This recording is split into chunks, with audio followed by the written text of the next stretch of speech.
Hello everyone, I hope you're having a beautiful day.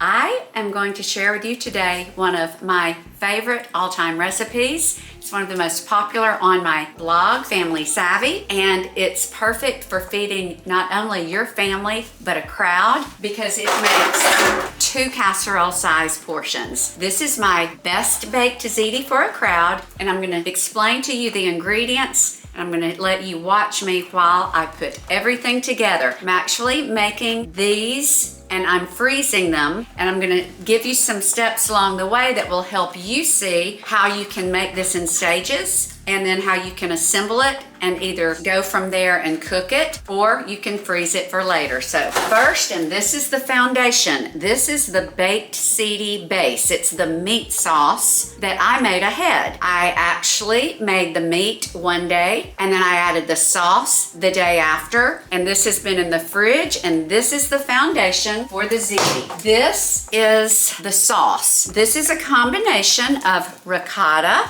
There's 1 egg. I added a little cottage cheese. I like to add cottage cheese in any recipe calling for ricotta because I think they're very similar, but cottage cheese just gives it a little different taste. And there's sour cream. So this is the sauce. And then we have provolone. Now you do not want to get smoked provolone. This is, I want to say 2 pounds, and just get sliced regular provolone. And then this is 4 cups of low moisture mozzarella. I got one of the huge bags that's by all the cheese, and that's half of the bag. And then of course, I'm gonna put some Parmesan as well. Okay, so what you're going to do, and I have my recipe pulled up and I'll definitely be linking to that for you all. Once you have all of your ingredients, now mind you, this is going into the freezer after it's being assembled. I'm not gonna put it in the oven and cook it before the freezer. I'll talk to you about that though toward the end. So I'm gonna layer it the way my recipe says, but guys,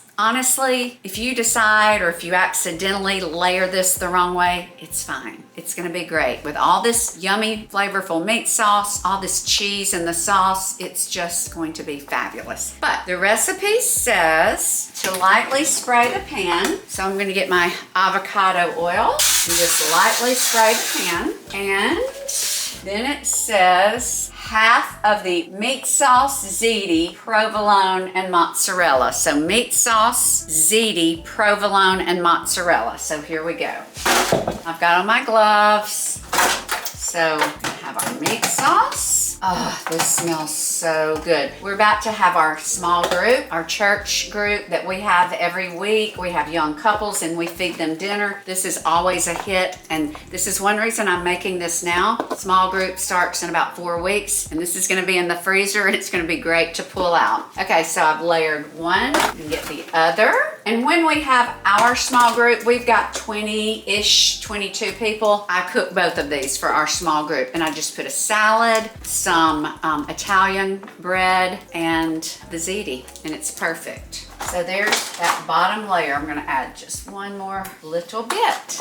Okay, so meat sauce, provolone. So I'm just gonna put it like this. It's great having these slices because they cover really well. And I would not get anything but regular provolone. I would not get low fat. I wouldn't get smoked. Smoked, definitely not, because that will fight against the Italian flavor. So this is what it looks like. So meat, provolone, mozzarella, okay?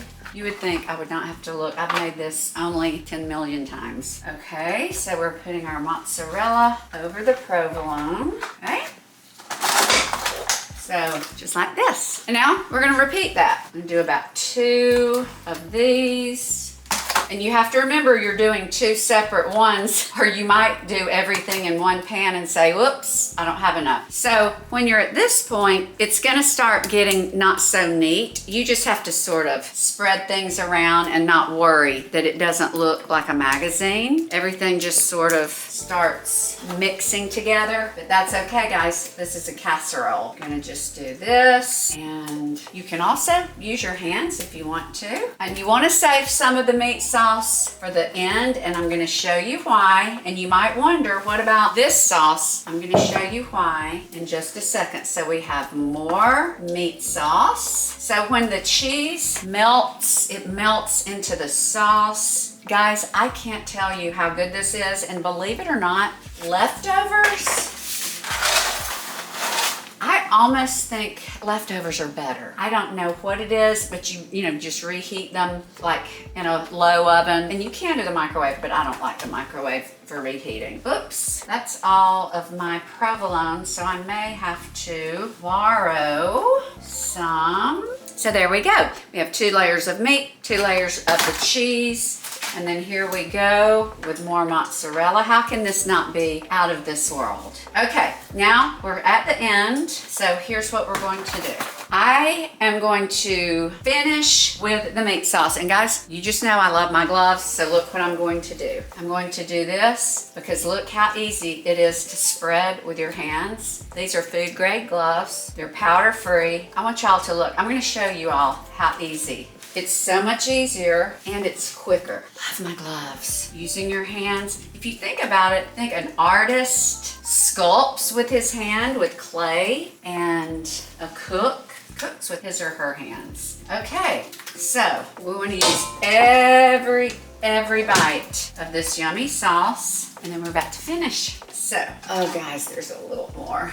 This is pure gold. Okay, so I'm gonna move this out of the way. Guys, I have totally forgot the pasta. Ziti, provolone, mozzarella. Oh, half of the sauce, ziti. Oh my goodness, guys. Okay, so here's what we're going to do. Here's the ziti. All is not lost. Sometimes in midlife, you get distracted, but we're okay. We're gonna nestle this ziti in just like I did it the right way, but it was supposed to be after the meat. I was supposed to do meat, ziti. This is penne and ziti, but look, I'm just sort of gonna nestle it in. Guys, don't ever fret, there's always a solution. So look, now, I'm gonna make sure that it's all nestled in where it's covered in sauce. And I'll tell you what, I'm actually gonna massage it and just get it in there. And I'm not gonna use all that ziti. You don't need 2 pounds of ziti, which is what the recipe calls for. So look, I'm gonna show you all. I just did it like that, we're not done. Y'all, I cannot believe, but I'm not gonna edit this out because I hope this helps you all know that, hey, it's no big deal. If I forget something, I add it right before.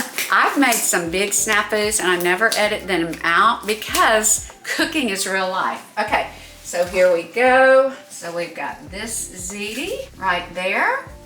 So we're just sort of gonna massage it. This is why gloves are so great. You feel where everything is, you've got movement. This feeds a crowd. This is why this is great for a crowd, because the pasta fills everyone up. Okay, so I'm actually gonna lift up some from the bottom. Okay, nobody will ever know. Nobody will ever know. They dig into this like nobody's business and they will never know. Now, see how many gloves I use in one session? Okay, so here we have it. Look. Just want to dig my spoon into it right now. And I've got a big mess to clean up, but here is where you end. This is the sauce. It seals everything, and then when you cut into it after it's done, it cooks, but it goes down into the casserole. So I'm going to evenly divide this, just like this. You're going to see some of the underneath. This is not perfect at all. So you just want to start smoothing that layer. I would never be able to be a food blogger if things had to be pretty. I try to make them pretty, but guys, this is just one of those that I can't seem to make pretty. Okay, so I'm going to take these off. And we've got another solution to make it a little prettier. So I'm going to add the rest of this. Yum, yum, yum. Okay, what I'm going to do now is I'm just going to finish with some final mozzarella and Parmesan. Now, you bake this. Okay, let me spread this out. One final spread. Now I don't need my gloves. So I'm gonna use the remainder. I always save some for the top. A little more mozzarella and Parmesan. I keep this from Kirkland because I love to grate Parmesan Reggiano from the rind. I mean, there's nothing better. But for big batch cooking and casseroles and all that, this is a time saver and it's just fine. My friends, here you have it. This is going in the freezer. I'm gonna wrap it really well and clean up the edges. And I'm gonna tell you how I'm gonna wrap it and freeze it, and then we'll be done. I could bake both of these right now. I could freeze one, bake one, but I'm gonna freeze both. So I'm going to just show you how I'm going to freeze it. I'm going to put a press and seal directly on top of each one. I'm gonna press it down. That keeps it from getting any air to touch the surface when it's in the freezer. And then I'm putting heavy duty aluminum foil. Hang on one second. When you freeze like I do, you can never be out of heavy duty foil. You want the biggest, longest, heaviest piece of foil.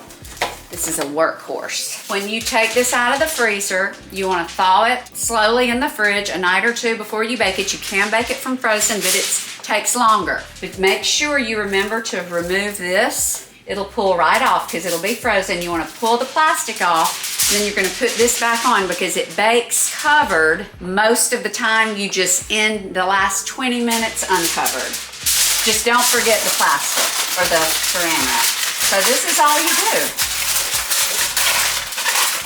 Look at this. If you bought this at a restaurant that had a pack and go, this would be probably $50, and it's in your freezer, and you are ready to be the hostess with the mostest. I'm gonna wrap this other one, and one more thing. If you really want to make sure that you're not gonna get freezer burn, 2-gallon freezer Ziplocs. If you use this size, standard casserole size, it fits perfectly. Look at that, I'm gonna get all the air out. Let me just wipe this up. This is white marble, and it's gonna be fine, but I just hate to keep ignoring the red sauce on my white marble, which I love, and I would never get anything else. I love it. Today's July the 10th. So I'm going to get my Sharpie. I'm gonna put Baked Ziti, January, March, April, May, June, July. 7, 10, 25. You always want to label what's inside and the date you put it in the freezer. Okay, friends, we had a little adventure along the way, but I think it turned out great. I hope that this was helpful. I will link to my recipe. And if you try this, please let me know how you like it. Leave comments on the website, or you can message me on YouTube. And if you enjoy my content, follow me on Instagram for the day-to-day. And if you like this channel, I hope you will subscribe. I'm so grateful that you tuned in, and until next time, you be blessed and stay savvy.